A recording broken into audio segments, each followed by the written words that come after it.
Welcome to our channel study Guru Odisha. आजिर प्रबंध विभाग रे गोटे गुरुत्वपूर्ण प्रसंग आलोचना करिबा।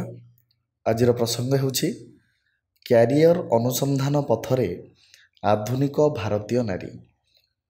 प्रसंग हेउछि क्यारियर अनुसंधान पथरे आधुनिक भारतीय नारी।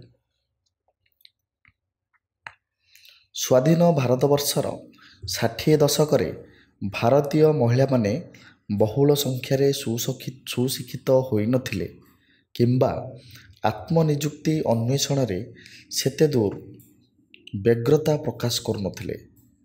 तत्कालीन भारतवर्षर संस्कृति एवं परंपरा नारी शिक्षार घोर विरोधी थिला। गृहर चारिकांथ टपी बाहरे बुलिबा एवं चाकरी करिबा कौनसी नारी पक्षी सहज एवं संभव नथिला। क्रमे समय बदलिबा संगे संगे मनीषर रुचि बदली गला एवं समाज रे नारी एवं पुरुषर अधिकार सबु क्षेत्र रे समान बोली साब्यस्त हैला। पुरुष जेउठी बसुथिला एवं प्रथम आसनर अधिकारी हेउथिला से सबु व्यवस्था एवं धारणार उच्छेद घटिबा फलरे भारतीय माने स्वाधीन भावरे निज निज रुचि अनुसार सबु काम करिबाकू आगे आसिले। एपरिकी परंपरार प्रतिबंधक समाज रे अंधविश्वास सामाजिक छंद सेमानकू आउ अटकाई रखि परिला नाही। फलरे नुआ विवाहिता कर्मजीवी महिलांगू तार सासु ससुर निर्द्वंद्वरे चाकरी क्षेत्र को पठाइले। झियो किंबा बहु सरकारी बा बेसरकारी कार्य करी सेमानक परिवारर भरण पोषण करिवे। एहा ही उत्तम मार्ग बोली स्वीकार करागला। सेही दृष्टिरू नारी शिक्षार प्रसार एवं प्रचार मध्य कम हेउ नाही। प्रतिवर्ष अगणित नारी विभिन्न प्रकार शिक्षा क्षेत्र रे असाधारण कृतित्व अर्जन करी चाकरी क्षेत्र रे धाड़ी बांधी चलीछंती। समयर चाहिदा दृष्टिरू सेमाने पुओ पिलांक भली आउ कला श्रेणी रे डिग्री धारण करी बेकार होई बसी रहिबाकू भल पाउ नाहांती। सबु श्रेणीर नारी सेमानक रुचि अनुसारे केवल किराणी शिक्षयित्री बा अध्यापिका चाकरी करिबाकू पसंद न करी वैषयिक शिक्षा क्षेत्र रे बा प्रतियोगिता रे प्रवेश करिबाकू बेस आग्रह प्रकाश करुछंती। एही बली शिक्षा एवं तालीम प्राप्त नारी माने आज शिल्पर विविध क्षेत्र रे पुरुष मानकू पछरे पकाई आगे चलीछंती। दिन थिला जेतेबेले पाश्चात्यर नारी माने गोटिए लेखाई शताब्दी बीती जाइथिले मध्य भोट देबा भली एक मौलिक अधिकार को प्राप्त होई नथिले। सेथिपई सेमानकू बहु संग्राम करिबाकू पड़िथिला। अथच आम भारतवर्ष स्वाधीनता हासिल कला परे संविधान तैयारी करी तत्क्षणात नारी मानकू भोट देबार अधिकार देथिला। स्वाधीनतार मात्र केते वर्ष परे मोटे आश्चर्य हेबाकू पड़िबो नाही जे आज सारा विश्व रे वृत्तिगत शिक्षा प्राप्त नारी मानक संख्या हार सबुठु बेसी। भारत रे महिला डाक्टर महिला सर्जन महिला वैज्ञानिक महिला अध्यापक एवं महिला वकीलंक संख्या युक्तराष्ट्र अमेरिका तुलन में यथेष्ट बेसी। विभिन्न समय रे फोर्ब्स परी विभिन्न प्रख्यात पत्रिकार सर्भे अनुसार एक शक्तिशाली महिला मध्य भारतीय जातीय कांग्रेस सभापति श्रीमती सोनिया गांधी एवं पेसिकुलार अध्यक्ष तथा मुख्य कार्यनिर्वाही इंदिरा न्यूइंग प्रभृति नाम उल्लिखित थिबार पाठ कले आम मन खूब उत्फुल्ल हुए नहीं कि केतेक समय रे राज्य रे महिला मुख्यमंत्री शासन क्षेत्र रे निज निजर क्षमता निभाई देशवासी तथा विश्ववासी दृष्टि आकर्षण करने कम बड़ कथा नुहे। स्वर्गत इंदिरा गांधी दिने भारतर प्रधानमंत्री पद अलंकृत करी सारा विश्व रे जड़े शक्तिशाली शासिका रूपे निजको प्रतिपादित करी जाइथिले। सेही भली भारतर सम्मानास्पद राष्ट्रपति आसन अलंकृत करी प्रथम महिला राष्ट्रपति भावे प्रतिभा देवी सिंह पाटिल को भूमिका भारत रे कम चर्चित होई नाही। साधारण उद्योग एवं व्यक्तिगत उद्योग तथा प्रतिष्ठान रे अध्यक्षता करी परिचालना क्षेत्र रे ଚନ୍ଦା କୋଚାର ଏବଂ ନୟନା ଲାଲ କିଦୱାଇ ଆଜି ଯେପରି ନାଁ କମେଇଛନ୍ତି ତାହା ଦେଶ ବିଦେଶରେ ସବୁରି ମହିଳାଙ୍କ ଆଖି ଖୋଲି ଦେଇଛି। ଖାଲି ସେତିକି ନୁହେଁ, କିରଣ ମଜୁମଦାର ଶଙ୍କର ବହୁ ପୁଞ୍ଜି ବିଶିଷ୍ଟ ବିଶ୍ୱସ୍ତରୀୟ ବାୟୋଟେକ୍ନୋଲୋଜି କର୍ପୋରେଟ୍ ବର୍ତ୍ତମାନ ଭାରତରେ ବିଜ୍ଞାନ ଭିତ୍ତିକ ବ୍ୟବସାୟରେ ତତ୍ତ୍ୱ ନିର୍ବାହୀ ଭୂମିକାରେ ଆଗୁଆ ହୋଇ ରହିଛି। ଶିକ୍ଷାର ମୂଲ୍ୟ କିଛି ନାହିଁ। ପିଲା ବଣରେ ବୁଲି ଫଳମୂଳଠାରୁ ଜାଳେଣୀ ସଂଗ୍ରହ କଲେ ବରଂ ଲାଭ ଅଛି।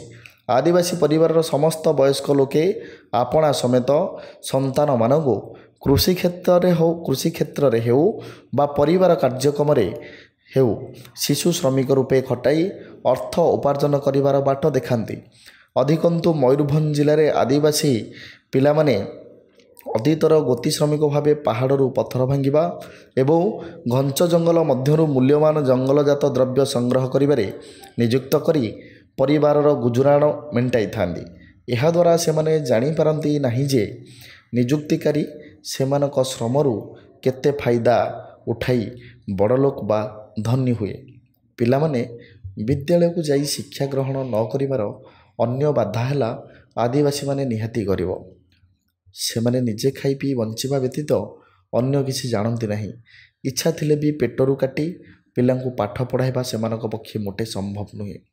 କ୍ଷୁଧା ଏବଂ ଦାରିଦ୍ର୍ୟ ଯନ୍ତ୍ରଣାରେ ସଢ଼ୁଥିବାରୁ ଅଧିକାଂଶ ଆଦିବାସୀ ପିଲା ବିଦ୍ୟାଳୟରୁ ଅଧା ପାଠ ଛାଡ଼ି ଘରେ ରହୁଛନ୍ତି।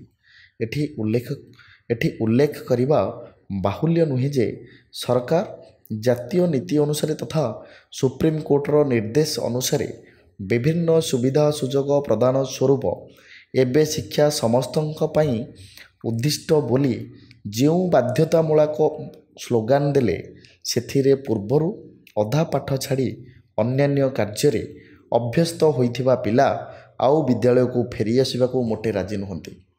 ଆଦିବାସୀ ଭାଷା ଓଡ଼ିଆ ଭାଷାଠାରୁ ଅଲଗା ତଥା ସ୍ୱତନ୍ତ୍ର ହୋଇଥିବାରୁ ଏହା ଜାତୀୟ ପାଠ୍ୟକ୍ରମରେ ଅନ୍ତରାୟ ସୃଷ୍ଟି କରୁଛି। ଏହି କାରଣରୁ ମଧ୍ୟ ପ୍ରୌଢ଼ ଶିକ୍ଷା ଯୋଜନା ଆଦିବାସୀ ଅଞ୍ଚଳରେ ବିଶେଷ ଭାବରେ ପ୍ରଭାବ ସୃଷ୍ଟି କରିପାରୁନାହିଁ। ସାଧାରଣତଃ ପିଲାମାନେ ନିଜ ମାତୃଭାଷାକୁ ସବୁବେଳେ ଭଲ ପାଆନ୍ତି ଏବଂ ସେଥିସହ ସଂଶ୍ଳିଷ୍ଟ ହୋଇ ଜୀବନ ଗଠନ କରିବାକୁ ଲାଗି ପଡ଼ନ୍ତି। ଆଦିବାସୀ ଭାଷା ମଧ୍ୟରେ ପ୍ରାୟ ସମସ୍ତ କଥିତ ଭାଷାର କେଉଁଠି ହେଲେ ଲିଖିତ ଲିପି ନାହିଁ। ଏଣୁ ଖାଲି କଥିତ ଭାଷାରେ ଶିକ୍ଷା ଦେବା ବା କେମିତି ସମ୍ଭବ ହେବ କହିଲ ଦେଖି। ଏଣୁ ଏହିପରି ଭାଷା ପ୍ରତିବନ୍ଧକ ହିଁ ଶିକ୍ଷା ଅଗ୍ରସରର ବିଶେଷ ପ୍ରତିବନ୍ଧକ ବୋଲି ମାନି ନେବାକୁ ପଡ଼ିବ। ଏତଦ୍ ବ୍ୟତୀତ ଆଦିବାସୀ ଅଞ୍ଚଳରେ ସ୍ଥାପିତ ବିଦ୍ୟାଳୟମାନଙ୍କରେ ଶିକ୍ଷକମାନେ ବିଶେଷତଃ କଥିତ ଓଡ଼ିଆ ଭାଷା ଅଧ୍ୟୁଷିତ ଅଞ୍ଚଳର ତାଲିମ ପ୍ରାପ୍ତ ହୋଇଥିବାରୁ ସେମାନେ ଆଦିବାସୀ ଛାତ୍ରମାନଙ୍କୁ ପାଠ ପଢ଼ାଇବାରେ ଘୋର ଅସୁବିଧାର ସମ୍ମୁଖୀନ ହେଉଛନ୍ତି। ବିଶେଷ କରି ଆଦିବାସୀ ଗାଁ ଗଣ୍ଡାରେ ଏଭଳି ସମସ୍ୟା ଉପୁଜୁଛି ଯାହାକୁ ରାଜଧାନୀରେ ବିଳାସ ବ୍ୟସନଯୁକ୍ତ ପରିବେଶ ମଧ୍ୟରେ ବସିଥିବା ହାକିମମାନେ ମୋଟେ ହୃଦୟଙ୍ଗମ କରିବାକୁ ରାଜି ନୁହନ୍ତି। ଖାଲି ପଦପଦବୀ ଧାରଣ କରି ଆସନରେ ବସି ଆଇନକୁ ହାଙ୍କି ଚାଲିଲେ ଚଳିବ କି? ଏହାକୁ ବାସ୍ତବ କ୍ଷେତ୍ରରେ କାର୍ଯ୍ୟକାରୀ କରିବା ପାଇଁ ଅସୁବିଧା କେଉଁଠି ଏବଂ ଏହାର ଦୂରୀକରଣ କିଭଳି ଉପାୟରେ ସମ୍ଭବ ହୋଇପାରିବ ସେଥି ନିମନ୍ତେ ଉତ୍ସର୍ଗୀକୃତ ମନୋଭାବ ଜାଗ୍ରତ ହେବା ଉଚିତ। ତା ନହେଲେ ଶିକ୍ଷାର ପ୍ରସାର ସମ୍ଭବ ହେବ ନାହିଁ କିମ୍ବା ଦାରିଦ୍ର୍ୟ ଦୂର ହେବ ନାହିଁ। ଶିକ୍ଷା ବିନା ଲୋକେ ଡାକ୍ତରଙ୍କ ଔଷଧର ନାଁକୁ ଚିଠାରୁ ଜାଣିବାକୁ ଅକ୍ଷମ ହେବେ। ସେମାନେ ଗାଁ ବୈଦ୍ୟ ପାଖରୁ ଔଷଧ ଆଣିବେ ନା ଔଷଧ ବିକ୍ରେତାଙ୍କଠାରୁ ଔଷଧ କିଣିବେ, ଏମିତି ଭାବୁ ଭାବୁ ହଡ଼ବଡ଼େଇ ଯିବେ। ସେହିଭଳି କୃଷି ବିହନ BPL କାର୍ଡ଼ର ଗୁରୁତ୍ୱ ଭଳି ଅନେକ କଥା ଅଛି। ଶିକ୍ଷାକୁ ସବୁର ମୂଳ ଭିତ୍ତି ବୋଲି ପ୍ରତ୍ୟେକ ଆଦିବାସୀଙ୍କ ମନରେ ବଦ୍ଧମୂଳ ଧାରଣା ସୃଷ୍ଟି କରି ବସିଲେ ଶିକ୍ଷାର ପ୍ରସାର ଆଉ କୌଣସି ମତେ ବାଧାପ୍ରାପ୍ତ ହେବ ନାହିଁ। ଆଧୁନିକତା ବା ସଭ୍ୟତା ଯେମିତି ଆଦିବାସୀ ଯୁବକ ଯୁବତୀଙ୍କୁ ଲଙ୍ଗଳା ଅବସ୍ଥାରୁ ଆଣି ଲୁଗା ପୋଷାକ ପିନ୍ଧା ଶିଖାଇ ଚାଲିଛି, ସେମିତି ଶିକ୍ଷା ସେମାନଙ୍କୁ ଅଗାଧ ଜ୍ଞାନର ସମୁଦ୍ରରେ ଡୁବାଇ ଦେଇପାରିବ। ଏଥିପାଇଁ ଟ୍ରିକ୍ସ ଦରକାର, ଟିପ୍ସ ନୁହେଁ। ସେ ଟ୍ରିକ୍ସ ତାହେଲେ କ'ଣ? ସେଇ ଟ୍ରିକ୍ସର ନିୟନ୍ତ୍ରଣକାରୀ ହେବେ ଗ୍ରାମ ପଞ୍ଚାୟତ ଅଧୀନରେ କାମ କରୁଥିବା ଗ୍ରାମ ସେବକମାନେ। ସେମାନେ ପ୍ରତ୍ୟେକ ଦିନ ଟାର୍ଗେଟ ଅନୁସାରେ ପ୍ରତି ଆଦିବାସୀ ଗାଁକୁ ଶିକ୍ଷା ଉଦ୍ଦେଶ୍ୟରେ ଟୁର୍ ପ୍ରୋଗ୍ରାମ ପକାଇବେ। ସେଠାରେ ପୁରୁଖା ଲୋକଙ୍କୁ ଶିକ୍ଷାର ଉପକାରିତା ଏବଂ ସଫଳତା ସମ୍ପର୍କରେ ସମତଳ ଅଞ୍ଚଳର ଲୋକଙ୍କ ଉନ୍ନତିରେ ଉଦାହରଣ ଚିତ୍ର ଉପସ୍ଥାପନ କରିବେ। ଆବଶ୍ୟକ ସ୍ଥଳେ ସ୍ଥାନୀୟ ବିଦ୍ୟାଳୟର ଶିକ୍ଷକଙ୍କ ସହ ସାକ୍ଷାତ କରାଇ ଶିକ୍ଷା ପ୍ରସଙ୍ଗରେ ଆଲୋଚନା ଚଳାଇବେ। ଆଦିବାସୀ ଭାଷା ଲିପି କଥା ଭୁଲି ଆଗେ ଓଡ଼ିଆ ଲିପି ପ୍ରତି ପ୍ରାଧାନ୍ୟ ଦେବେ ଏବଂ ସେମାନେ ଶିକ୍ଷିତ ହେଲେ କିପରି ବହୁଳ ଅର୍ଥ ଉପାର୍ଜନ କରିବେ ସେ କଥାର ଯଥେଷ୍ଟ ଧାରଣା ଦେବାକୁ ଭୁଲିବେ ନାହିଁ। ଓଡ଼ିଆ ବହିର ଛବି ଦେଖାଇ ସେମାନଙ୍କୁ ମନ ଭୁଲାଇବେ। ବିର୍ସା ମୁଣ୍ଡା, ଚଳନ୍ତି ତୁଳସୀ ମୁଣ୍ଡା ଏବଂ ସୁମନ ଝାଟୋଇ ପ୍ରଭୃତି ଆଦିବାସୀ ନେତା ଏବଂ ନେତ୍ରୀଙ୍କ ନାଁ ବଖାଣି ଚାଲିବେ ବାରମ୍ବାର। ଏହା ବ୍ୟତୀତ ସେମାନେ ଆଉ ଏକ ସଚେତନତା ସୃଷ୍ଟି କରିପାରନ୍ତି, ତାହା ହେଲା ଆଦିବାସୀ ଓଡ଼ିଆ ଦୈତ୍ୟ ଭାଷା ଶିକ୍ଷା ପ୍ରଣାଳୀ ପ୍ରବର୍ତ୍ତନ। ଏହା ପ୍ରବର୍ତ୍ତନ ହେବା ଫଳରେ ଆଦିବାସୀ ପିଲା ତଥା ପ୍ରୌଢ଼ ଶିକ୍ଷାରେ ଆଦିବାସୀ ବୟସ୍କମାନେ ନିଶ୍ଚିତ ଆକୃଷ୍ଟ ହୋଇପାରିବେ। ଏଥିପାଇଁ ନିୟୋଜିତ ଶିକ୍ଷକ ଏବଂ ଏହି ଉଭୟ ଭାଷାରେ ତାଲିମ ପ୍ରାପ୍ତ ହେବା ନିହାତି ଦରକାର। ସେହି ଅଞ୍ଚଳରେ ଏଭଳି ଶିକ୍ଷକ ନିଯୁକ୍ତି ପାଇବା ଉଚିତ ଯେଉଁମାନେ କି ପିଲାକୁ ମହୁ ଚଖାଇଲା ଭଳି କଥା କହିପାରିବେ।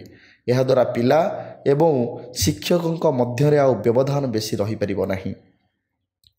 ଆଦିବାସୀ ଅଞ୍ଚଳରେ ଶିକ୍ଷାର ବହୁଳ ପ୍ରସାର ନିମନ୍ତେ ବହୁ ସ୍ୱେଚ୍ଛାସେବୀ ଅନୁଷ୍ଠାନମାନେ ସ୍ୱତଃ ପ୍ରବୃତ୍ତ ହୋଇ ଆଗେଇ ଆସିବା ଉଚିତ। ପୂର୍ବ ଆଲୋଚନା ଅନୁସାରେ ଦେଶରୁ ଦାରିଦ୍ର୍ୟ ଦୂର କରିବାକୁ ହେଲେ ଶିକ୍ଷା ହିଁ ଏକମାତ୍ର ମନ୍ତ୍ର। ଆଦିବାସୀ ବହୁଳ ଅଞ୍ଚଳ ଶିକ୍ଷାର ଆଲୋକରେ ଆଲୋକିତ ହୋଇ ଉଠିଲେ ଦାରିଦ୍ର୍ୟ ଅଚିରେ ଘୁଞ୍ଚିଯିବ। ଶିକ୍ଷାର ଅଶେଷ ଗୁଣ ଓ ଧର୍ମ ରହିଛି। ଶିକ୍ଷା ହିଁ ସମସ୍ତ ବିଭାଗ, ସମସ୍ତ କର୍ମ, ସମସ୍ତ ଧ୍ୟାନ ଧାରଣାର ଅମୋଘ ଅସ୍ତ୍ର। ଏବେ ଆଦିବାସୀ ପିଲାମାନଙ୍କୁ ବିଭିନ୍ନ ଆଶ୍ରମ ସ୍କୁଲମାନଙ୍କରେ ରଖି ଯେଉଁଭଳି ଶିକ୍ଷା ପ୍ରଦାନ କରାଯାଉଛି ତାହାର ଶୈଳୀରେ ଅଭିବୃଦ୍ଧି ଘଟାଇବା ନିହାତି ଜରୁରୀ। ଆଜି ଚାରିଆଡ଼େ କମ୍ପ୍ୟୁଟର ଏବଂ ଇଣ୍ଟରନେଟ୍ ବ୍ୟାପିଗଲାଣି। ଏହିଭଳି ବୈଷୟିକ ଶିକ୍ଷା ମାଧ୍ୟମରେ ଜଗତ ଜିଣିବାକୁ ପ୍ରତ୍ୟେକ ଆପଣା ମଧ୍ୟରେ ପ୍ରତିଦ୍ୱନ୍ଦ୍ୱିତା ଚଳାଇ ଚାଲିଛନ୍ତି। ଶିକ୍ଷାର ପ୍ରସାର ଦୃଷ୍ଟିରୁ ନାରୀ ଶିକ୍ଷାର ଅଭିବୃଦ୍ଧି ଉପରେ ମଧ୍ୟ ଗୁରୁତ୍ୱ ଦିଆଯାଉଛି। ଖୁସିର ସମ୍ବାଦ ଯେ ଆମ ରାଜ୍ୟରେ ଆଦିବାସୀ ବଣ୍ଡା ଯୁବକ ଯୁବତୀମାନଙ୍କ ମଧ୍ୟରେ କେତେକ ବିଦ୍ୟାଳୟ ଶିକ୍ଷା ସମାପ୍ତ କରି ଉଚ୍ଚ ଶିକ୍ଷା ପ୍ରତି ଆସକ୍ତ ହେଲେଣି। ଆଦିବାସୀ ସମ୍ପ୍ରଦାୟର ହକି ଖେଳାଳି ଶ୍ରୀଯୁକ୍ତ ଦିଲ୍ଲୀପ ତିର୍କୀ, ଶ୍ରୀଯୁକ୍ତ ପ୍ରବୋଧ ତିର୍କୀ ପ୍ରଭୃତି କେବଳ ବିଦ୍ୟାଳୟରେ ଶିକ୍ଷାଲାଭ କରିଥିବାରୁ ଦେଶ ବିଦେଶରେ ଯାଇ ଖେଳରେ ନାଁ କମେଇ ଦେଶ ତଥା ରାଜ୍ୟର ସୁନାମ ଆଣିପାରିଛନ୍ତି। ଆଦିବାସୀ ମହିଳା ତୁଳସୀ ମୁଣ୍ଡା ଏବଂ ସୁମନ ଝାଟୋଇ ଆଜି ରାଜ୍ୟରେ ସମାଜସେବୀ ମହିଳା ଭାବରେ ଖୁବ୍ ସୁନାମଧନ୍ୟା। ସେମାନଙ୍କୁ ଆଦିବାସୀ ସମ୍ପ୍ରଦାୟର ଉନ୍ନତି କଳ୍ପେ ଅନେକ ଦାୟିତ୍ୱ ଦିଆଯାଇଛି। ସ୍ୱେଚ୍ଛାସେବୀ ଅନୁଷ୍ଠାନମାନେ ଚାହିଁଲେ ଏହି ବ୍ୟକ୍ତିତ୍ୱମାନଙ୍କୁ ବ୍ୟବହାର କରି ଆଦିବାସୀ ଅଞ୍ଚଳର ଶିକ୍ଷା ଦିଗରେ ମଧ୍ୟ ଅଭିବୃଦ୍ଧି ଘଟାଇ ପାରିବେ। ଅର୍ଥର ପ୍ରଲୋଭନ ଦୁନିଆରେ ସବୁକିଛି ଓଲଟପାଲଟ କରିଦେଇପାରେ। ଏଣୁ ଶିକ୍ଷା, ପୁଷ୍ଟିକାରକ ଖାଦ୍ୟ, ପରିବର୍ତ୍ତିତ ଜୀବନଶୈଳୀ ତଥା ଦକ୍ଷତାର ବୃଦ୍ଧି, ସୁନ୍ଦର ବସତି ସ୍ଥାପନ ଏବଂ ସର୍ବୋପରି ସମତଳ ଅଞ୍ଚଳବାସୀଙ୍କ ସହ ମିଳିମିଶି କାର୍ଯ୍ୟ କରିବାର ଆନନ୍ଦ ଭଳି ସ୍ଲୋଗାନ ଦେଇ ଆଦିବାସୀମାନଙ୍କୁ ପ୍ରଭାବିତ କଲେ ସେମାନେ ଶିକ୍ଷାର ମହାସ୍ରୋତରେ ସାମିଲ ହୋଇପାରିବେ। ଏଥିପାଇଁ ଆଦିବାସୀ ଅଞ୍ଚଳରେ ଅଧିକ ଆଶ୍ରମ ବିଦ୍ୟାଳୟ ପ୍ରତିଷ୍ଠାର ଆବଶ୍ୟକତାକୁ ଏଡ଼ାଇ ହୁଏ ନା।